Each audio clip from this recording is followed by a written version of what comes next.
Shalom, perkenalkan nama saya Abdiel Israfil Antet dari kelas C semester 4, Prodi Pendidikan Agama Kristen. Dan di kesempatan berbahagia ini, saya akan menyelesaikan tugas ujian akhir semester mata kuliah Teologi Perjanjian Baru dengan dosen pengampu Marde Mawikere. Di sini saya mengambil materi misi dalam Teologi Perjanjian Baru. Misi merupakan inti dari seluruh perjanjian baru.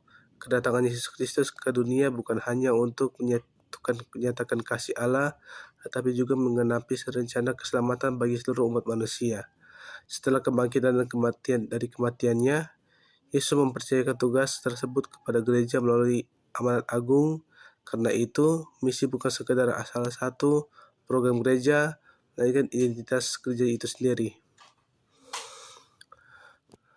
Dalam teologi perjanjian baru, misi dipahami sebagai karya Allah atau missio Dei, yaitu Allah yang berinisiatif menyelamatkan manusia melalui Yesus Kristus dan melibatkan gereja sebagai alatnya untuk memberitakan Injil kepada seluruh dunia. Yang pertama, pengertian misi dalam teologi perjanjian baru. Kata misi berasal dari bahasa Latin missio yang berarti pengutusan. Dalam perjanjian baru digunakan kata Yunani yaitu apostelo, yaitu mengutus, dan juga pempo atau mengirim atau mengutus. Kedua, istilah ini menunjukkan bahwa misi selalu berhubungan dengan Allah yang mengutus seseorang untuk melaksanakan tujuannya. Misi mencakup pemberitaan Injil, pemuridan, pelayanan kasih, pendirian gereja, transformasi kehidupan manusia. Yang kedua, dasar teologis misi dalam perjanjian baru.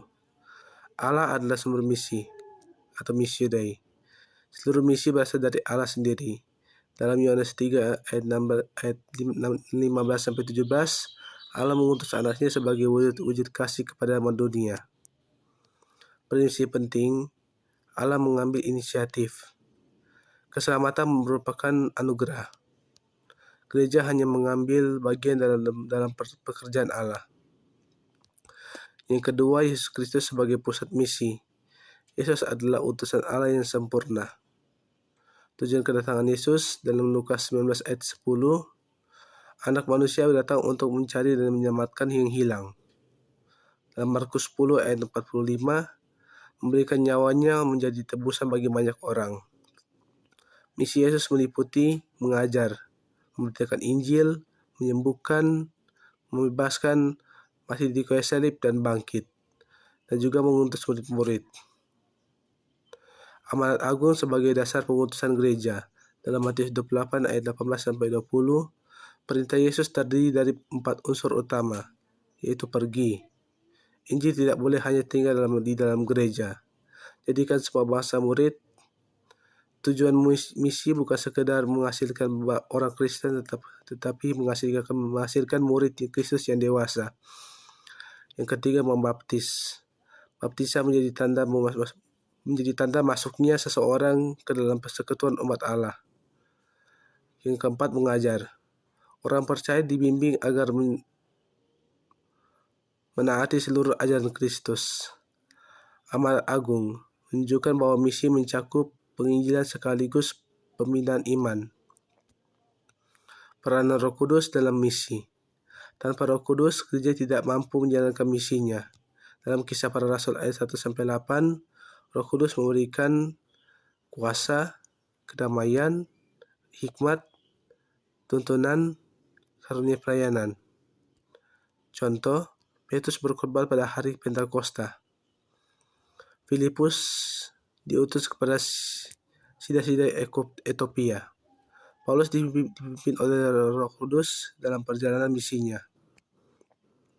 Misi dalam kitab Kisah Para Rasul, kitab Kisah Para Rasul disebut sebagai kitab misi gereja mula-mula. Perkembangan Injil, Yerusalem, Yudea, Samaria, Asia Kecil, Yunani, Roma. Penyebaran Injil menunjukkan bahwa keselamatan berlaku bagi seluruh bangsa. Misi menurut Rasul Paulus. Penyebaran Injil menunjukkan bahwa keselamatan berlaku bagi seluruh bangsa.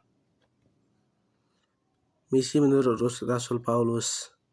Paulus merupakan tokoh misionaris terbesar dalam Perjanjian Baru. Prinsip misi Paulus.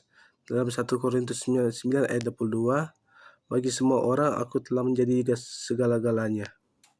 Artinya, memahami budaya setempat, menggunakan pendekatan yang sesuai, tidak mengubah isi Injil. Paulus selalu memberitakan Kristus yang disalibkan, mendirikan jemaat, memuridkan pemimpin, menguatkan gereja. Tujuan misi dalam Perjanjian Baru. Misi bertujuan untuk menyelamatkan manusia.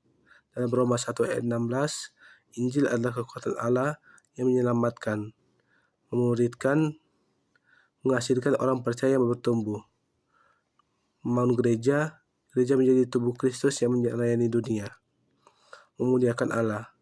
Segala misi akhirnya membawa kemuliaan bagi Allah. Karakter seorang pelaku misi.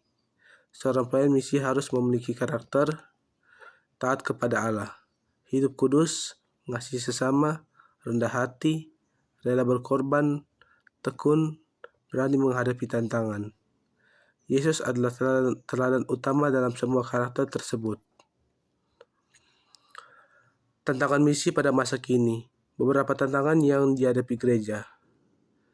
Sekularisme, pluralisme agama, individualisme, kemajuan teknologi, penyebaran ajaran sesat, kurangnya semangat penginjilan, penganiayaan terhadap orang percaya di beberapa negara.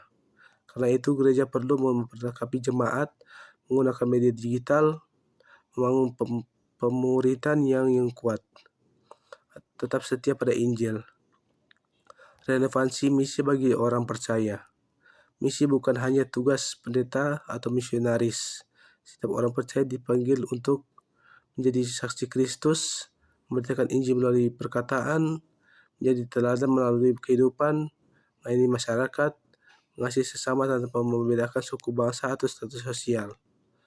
Mendukung pelayanan misi melalui doa, dana, dan keterlibatan langsung. Kesimpulan, misi dalam teologi Perjanjian Baru berakar pada kerja Allah Tritunggal, Bapa pengutus, Anak dan Anak pengutus para murid dan Roh Kudus, memperlengkapi gereja melaksanakan amanat agung. Dengan demikian, misi bukan hanya aktivitas gereja tetapi merupakan identitas gereja. Setiap orang percaya dipanggil untuk menjadi saksi Kristus melalui perkataan, tindakan, dan kehidupan yang mencerminkan kasih. Sekian dari saya, terima kasih, Shalom.